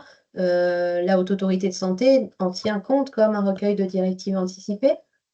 Ah oui, parce que c'est les directives anticipées en psychiatrie, donc qui n'ont pas la même vocation que celle-là, mais à partir du moment où c'est la parole du patient et que ça a été écrit dans des moments où il était lucide et que les directives anticipées, elles ont du sens. Alors souvent, c'est fait avec ce qu'on appelle des médiateurs de santé. Là, moi, ça ne me parle pas trop parce que je ne suis pas du domaine de la psychiatrie, mais c'est ce que j'ai vu, pour l'aider à rédiger cela, hein, vraiment. Et le rôle d'une personne de confiance qui peut être là pour aider à rédiger et qui peut retémoigner de la parole du proche ou de celui qui l'a désigné. Ok, c'est vraiment le gros doute qu'on avait en équipe, c'était ça. C'était le fait que finalement, on n'abordait pas du tout la fin de vie, mais bon, ça peut être des directives anticipées par rapport à d'autres choses. Oui. Ok. Et à partir du moment où c'est la parole du patient qui a été écrite et que ça a été écrit dans un moment où il était avec toutes ses facultés cognitives mentales, quoi. Ça peut être aussi, des équipes avaient précisé aussi tout ce qui est autour de comment il veut être pris en charge, les lieux où il veut être pris en charge, les choses qui sont importantes pour lui quand il est pris en charge. Et en fait, il y a un côté aussi réassurance extrêmement important pour lui, en sachant que quand il va décompenser de sa bipolarité ou de son accès psychotique, eh bien, il y a un écrit qui est là et qui va, c'est ta parole, hein, donc qui fait foi aussi pour Oui, bien sûr. Ok. Écoutez, merci beaucoup. Je vous en prie. Merci, docteur Vircuy. Alors ensuite, il y a une question plutôt en réanimation au centre hospitalier de Douai. Donc, les directives anticipées sont-elles opposables par la famille dans un service de réanimation? Si par exemple la famille pense que le patient n'est pas en capacité de les exprimer de par les médicaments ou le lieu qui est anxiogène. Alors, si le patient est en réanimation intubé, ventilé, pas conscient, l'équipe de réanimation, elle est dans l'obligation de chercher de toute façon, dès l'entrée en réanimation, des directives anticipées pour voir si ce qui est en train de se réaliser est conforme aux souhaits du patient.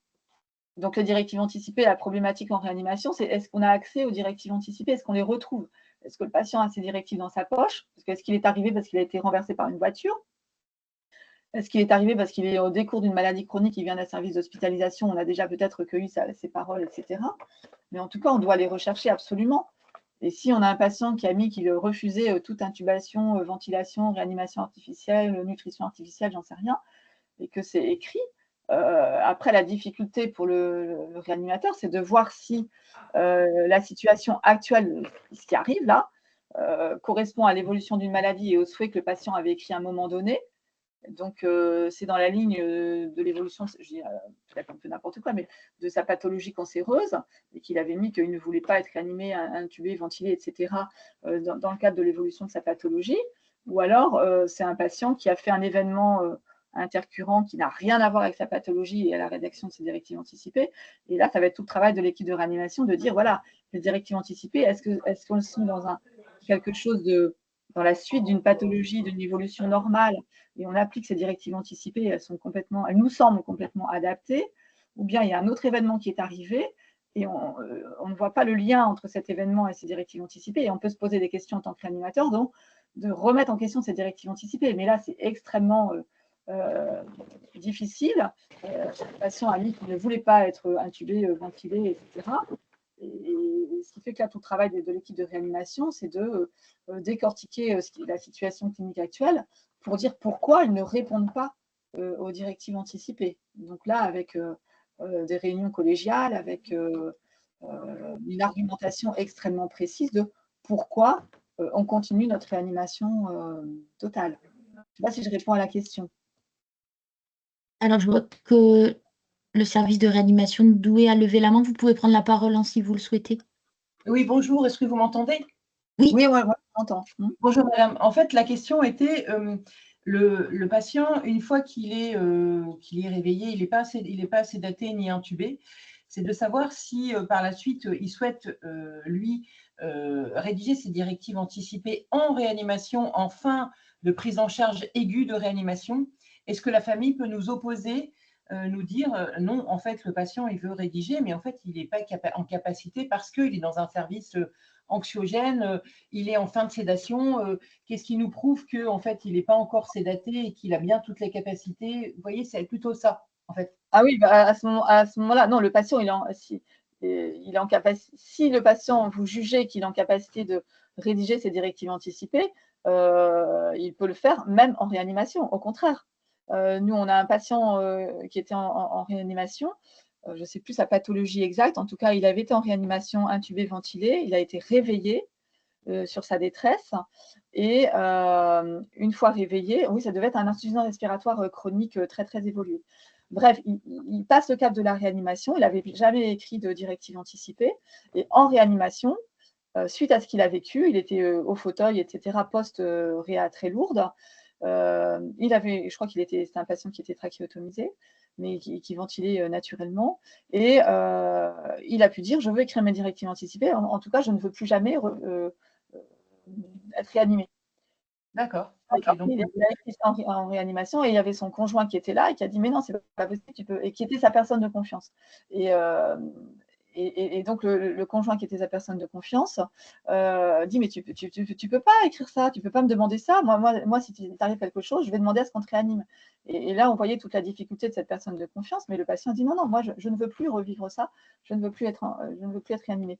Mais c'est le rôle des médecins de prouver que le patient a toute sa capacité cognitive pour élaborer les directives anticipées, voire éventuellement demander un avis s'il y a une famille très conflictuelle, demander un avis avec une psychologue pour voir s'il n'est pas dans une détresse morale tellement intense que ça fausse son jugement, ce que pourrait vous opposer la famille, si j'entends bien votre question.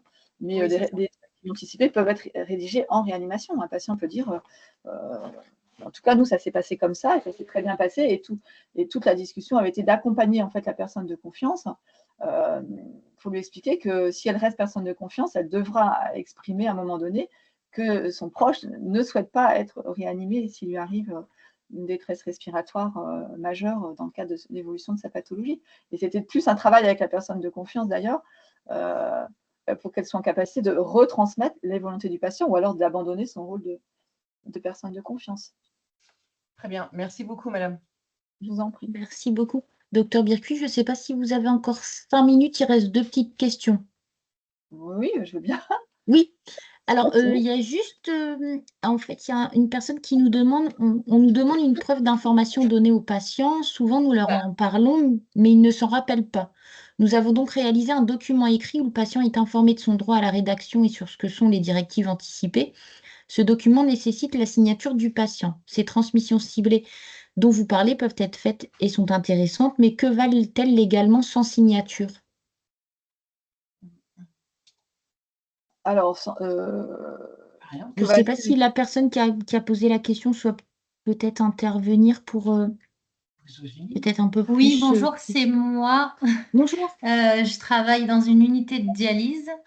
On avait des grosses difficultés parce qu'en fait, on avait déjà du mal à aborder le sujet. Donc, on a créé effectivement un document qui permet d'aider les soignants au quotidien à pouvoir expliquer ce que c'est. sous la forme d'une foire aux questions pour dédramatiser un petit peu le sujet en rappelant bien que c'est pas une obligation et que c'est pour tous les citoyens français et que c'est pas que pour eux parce qu'ils sont en unité de dialyse pour que ce soit moins anxiogène. Néanmoins, de manière à pouvoir témoigner de l'information donnée aux patients, on leur demande après ce document d'information, de signer en bas s'ils veulent rédiger leur directive anticipée ou s'ils ne veulent pas ou s'ils l'ont déjà fait et dans ce cas-là, de nous dire où est-ce qu'elle se trouve. Et en fait, vous dites qu'il ne faut pas formaliser avec un document, mais la difficulté qu'on a, c'est qu'au quotidien, si on fait des transmissions ciblées, et c'est très bien, et ce serait la version la plus éthique et la plus humaine de faire les choses, mais qu'est-ce que ça vaut après face à une équipe médicale, en fait? Est-ce que ça vaut comme directive anticipée? Alors, première chose, c'est que je ne dis pas qu'il ne faut pas rédiger de directive anticipée. Je dis que tout le travail est d'amener le patient à pouvoir en rédiger, mais que dans la majorité des cas, on voit que la plupart des patients n'arrivent pas à aller jusqu'au bout de la rédaction formalisée selon les critères qui sont demandés, avec le papier, etc., la signature, la date, etc. Parce que pour eux, de poser une signature sur ce document-là, c'est quand même c'est quelque chose de difficile parce qu'ils évoquent leur fin de vie et leur incapacité à communiquer, le fait qu'ils soient dans le coma, etc. Et c'est parfois très, très compliqué. Donc, je ne dis surtout pas qu'il ne faut pas rédiger des directives anticipées parce qu'il faut travailler à ce que les personnes les rédigent, mais dans la plupart des cas, puisqu'on n'a que 10-15% de patients qui vont rédiger des directives anticipées, en tout cas actuellement, même en USP, donc en unité fixe de soins palliatifs, la plupart de nos patients n'ont pas rédigé de directives anticipées. Par contre, ils font des discussions autour des directives anticipées quasiment tout le temps où ils expriment des souhaits. Donc nous, notre rôle, c'est de les colliger. Et alors, oui, c'est pas signé, mais en fait, des entretiens réitérés par des équipes différentes montrent aussi une évolution du patient et nous aident, nous, à discerner soignants sur les choses à faire ou à ne pas faire pour respecter au mieux la volonté du patient. Mais oui, c'est pas signé, mais on essaie de retraduire la parole le mieux possible et la volonté du patient. J'ai pas de entre ne rien écrire et écrire toute une évolution d'un raisonnement, d'un discernement du patient, c'est quand même extrêmement intéressant dans les transmissions ou dans des réunions, des petits staffs qu'on peut faire simplement autour de qu'est-ce qu'on a entendu de la parole du patient, la retranscription et de l'écrire dans le dossier. Donc, ce serait plutôt de se dire que si on n'arrive pas à formaliser les souhaits du patient, on utiliserait justement ces discussions quotidiennes pour nous orienter sur ce qu'il voudrait ou pas. Mais moi, j'avais cru comprendre que justement le fait qu'on ait formalisé ce document, nous, en interne dans notre association, ben, qu'on soit dans le faux, en fait, et que du coup, effectivement, comme vous dites, parfois, il ne comprend pas toujours ce qui est écrit sur cette feuille-là, il va cocher, mais finalement, comme vous dites, parfois, il ne comprend pas toujours les tenants et aboutissants de ces traitements-là. Ouais. Et donc, nous, en fait, ce qu'on travaille, donc il y a les directives anticipées avec tout le protocole légal, etc., là, qu'on vous a présenté. Mais nous, on fait ce qu'on appelle des discussions anticipées. Et en fait, on note discussions anticipées et on a un onglet dans notre dossier de soins où à chaque fois qu'on a au niveau médical à la fin, on recollige un petit peu tout ça en remettant les phrases entre guillemets, la parole du patient, exprimée, le temps, a dit ça, a dit ça, a dit ça. Et on voit que tout doucement, en fait, on construit un projet quand c'est un patient qui est hospitalisé, que ce soit en maison de retraite, en EHPAD, en HAD ou pas, on peut tout à fait faire ça. Voilà, on recollige dans une rubrique peut-être un peu spéciale que vous pouvez mettre un onglet ou une page, un dossier, où les phrases, les dates, et on voit si c'est… En fait, souvent, c'est très cohérent. Les choses s'additionnent les unes aux autres et puis on avance dans la gravité de la maladie ou dans la vieillesse d'un patient près de sa fin de vie. On voit que les choses se co-construisent ensemble, en fait. Et que toutes ces paroles qui sont recueillies par l'aide-soignante pendant un repas, par l'infirmière pendant un soin, par le médecin, par la psychologue, on a quelque chose en fait qui donne vraiment matière. Et toutes ces paroles sont importantes. Même si à la fin, ce n'est pas signé, s'il y a une décision qui est prise, c'est du recueil de la parole du patient par des soignants de manière réitérée, etc. Donc, ça renvoie quand même sa vérité à lui. Tout à fait. C'est intéressant. Je vous remercie. Je vous en prie. Merci. Ensuite, donc on a Monsieur Deteuf qui nous dit « Bonjour, étant cadre en soins intensifs, le retour des équipes concerne surtout le fait d'être mal à l'aise d'aborder ce sujet avec des patients graves et déjà inquiets d'être dans ce type d'unité. » D'où l'importance que vous disiez, c'est de bien sensibiliser, former les équipes, Ouais. leur proposer des supports d'information aussi qui peuvent les aider du coup pour pour informer le patient. Tout à fait. Et je crois aussi qu'il faut faire attention à tout ce qui est plaquage, c'est-à-dire j'arrive en EHPAD, boum, crac, directive anticipée, j'en parle, je donne le formulaire et ça doit être rédigé extrêmement vite. Je pense qu'il faut laisser du temps aux personnes pour comprendre en plus les enjeux. Et puis, la connaissance du patient fait qu'on peut tout doucement tirer les petits fils et dire bah, vous dites ça. Vous voyez les phrases que ça semble un petit peu bête, hein, toutes les petites phrases que j'ai notées dans une des diapos là, à la fin. Mais en fait, si les soignants de gériatrie ou des services chroniques ou de maladies graves avaient en tête toutes ces petites phrases pour tirer la ficelle à chaque fois qu'on les entend, tiens, vous dites ça, mais pourquoi, qu'est-ce qui se passe derrière, qu'est-ce que vous avez envie de dire, bah, je ne veux pas qu'on me fasse ci, je ne veux pas qu'on me fasse ça. Bah, tiens, ça s'appelle faire des directives, faire des souhaits, est-ce que vous voulez qu'on les écrive, et on note une phrase plus une phrase, et on dit, le patient m'a dit, entre guillemets, de ce jour-là, et on co-construit les choses. Et souvent, les soignants ont peur, et à la limite, ont plus peur que le patient, parce que quand on dit au patient, mais est-ce qu'il y a des choses qui vous font peur, et qu'ils arrivent à les exprimer, comme la crainte de la détresse respiratoire, ça arrive souvent, ou la crainte de l'hémorragie ORL pour un patient ORL, une fois qu'il a pu dire en fait j'ai peur de ça, et qu'en face il a un soignant qui lui dit mais c'est important de nous dire ça parce que si ça vous arrive, on peut mettre en place tel traitement, telle antalgie ou telle sédation. Non, vous ne sentirez pas la sensation d'asphyxie parce qu'on mettra des médicaments qui vous feront perdre conscience à ce moment-là, donc vous ne mourrez pas étouffé. Les patients ils s'apaisent. Et en fait, on a parfois plus de crainte, alors que dès qu'on ouvre la porte, pouf, on a un patient qui livre toutes ses craintes et toutes les horreurs possibles et inimaginables qu'il avait dans un coin de sa tête. Il vivait avec tout le temps, ou les hémorragies, par exemple, les hémorragies ORL, etc. Et de dire, bah non, si ça vous arrive, on ne vous laissera pas avoir une hémorragie et on pourra faire ci, on pourra faire ça. Il y a des protocoles, les équipes sont au courant, c'est rédigé dans votre dossier. On sait que vous ne voulez pas être intubé, que vous ne voulez pas aller en réanimation. Et au contraire, ça les apaise. C'est un peu comme si après on ferme la page, c'est marqué dans le dossier et le patient est plus rassuré. Parce que le patient, ce n'est pas forcément qu'on peut l'endormir s'il a une hémorragie ORL ou s'il a une asphyxie. Pas forcément y penser. Merci, docteur Bircuit. Et là, il y a une dernière question. Comment récupérer le document des directives anticipées quand un patient l'a renseigné et qu'il est hospitalisé ailleurs? Doit-il le garder avec lui? Dans l'idéal, oui.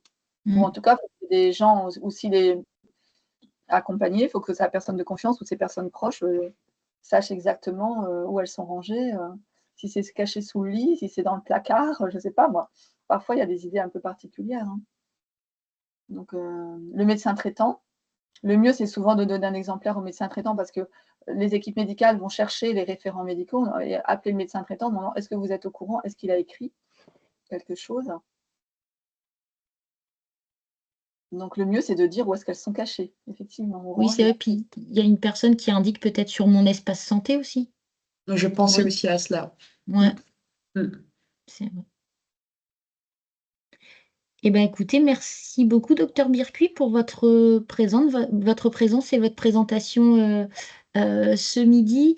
Alors, juste avant de vous quitter, la prochaine date, donc le prochain webinaire, ce sera sur la thématique de la prise en charge des mineurs en établissement sanitaire. Donc, ce sera le 6 décembre de 13h à 14h. Je vais lancer les invitations là aujourd'hui ou demain. Donc, c'est un webinaire qui sera présenté en partenariat avec Monsieur Descac, qui est directeur des opérations chez Ramsay. Donc, et juriste, donc il pourra nous faire un petit point sur la prise en charge des mineurs. Okay. Merci à tous pour votre présence en cette fin de matinée, ce midi. Et puis, bon appétit à tous. Merci docteur Bircuit. Merci beaucoup. Merci. Merci à tous. Au revoir. Au revoir. Merci beaucoup. Très intéressant, bravo.